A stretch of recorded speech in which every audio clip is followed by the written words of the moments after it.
மேஷராசி நண்பர்களே, ஒரு முடிவு எடுக்கிறோம், ஒரு தெளிவான ஒரு விஷயத்தை நோக்கி நம்மளுடைய பிரயாணம் இருக்குது அப்படின்னு சொன்னால் அதில் 1000 விதமான தடங்கல்கள் வரும்.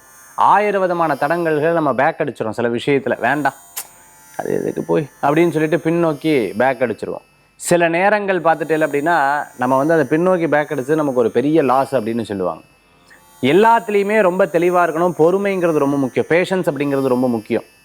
இந்த பேஷன்ஸை நமக்குள்ளே இருந்துருச்சு அப்படின்னு சொன்னால் அந்த காரியங்கள் புழுக்க நமக்கு வந்து வெற்றி பெறுவோம். கோவத்தையும் அதே சமயத்தில் சில விஷயங்களில் ஆத்திரமும் சில விஷயங்களில் டக்குன்னு அவசரப்பட்டு சில காரியங்களை செய்வதை அறவே தவிர்த்து கொள்வது ரொம்பவுமே நல்லது.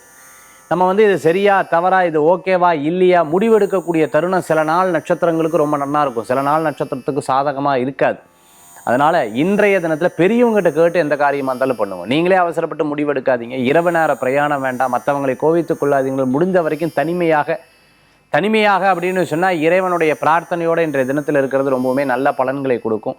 வெகு தூர பிரயாணத்தை தவிர்த்து கொள்வது நல்லது. இன்றைக்கி அவசியம் போய் தான் ஆகணும், எனக்கு அதெல்லாம் முடியாது, இன்றைக்கி ஒரு புது காரியம் பண்ணி தான் ஆகணும். புது காரியம் பண்ணலாமா, ஜாதக ரீதியாக வேண்டான்னு சொல்லுவோம். ஆனால் புது காரியம் பண்ணி தான் ஆகணும், வேறு வழி இல்லை அப்படின்னு சொன்னால் பிள்ளையாருக்கு ஒரு தேங்காய் உடைச்சி விட்டு அதுக்கப்புறம் அந்த காரியத்தை பண்ணுறது நற்பலன்களை கொடுக்கக்கூடிய தினமாக இன்றைய தினம் உண்டு. சில விஷயங்களில் கோபித்துக் கொள்வதை அறவே தவிர்த்துக்கிறது நல்லது. இன்றைய தினத்தில் வழிபடக்கூடிய தெய்வம் மகாலட்சுமி வழிபாட்டோட தினத்தை ஆரம்பித்து பாருங்கள். தினம் உங்களுக்கு சாதகமாக அமையும்.